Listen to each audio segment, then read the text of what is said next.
وتعلم أبجديات لغتنا العربية. بسم الله الرحمن الرحيم.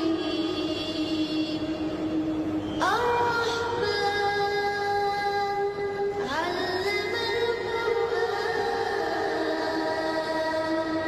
خلق الإنسان علمه البيان. الشمس والقمر بحسبان والنجم والشجر يسجدان. صدق الله العظيم. صدق الله العظيم.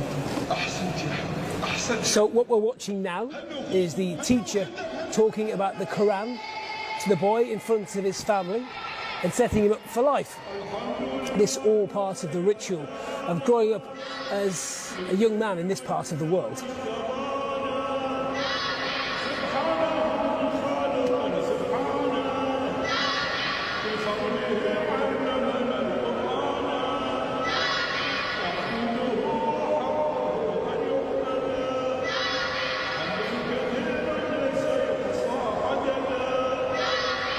اللهم آمين. من يتذكر ألعابنا الشامية؟ لقد استهوت هذه الألعاب في قطر قلوب الأطفال في الماضي، ومن بين هذه الألعاب لعبة تعتمد على البحثية بشكل أساسي. فلنرى. There you can see the external shot of Tumama Stadium, which looks like it's designed on the Khafir.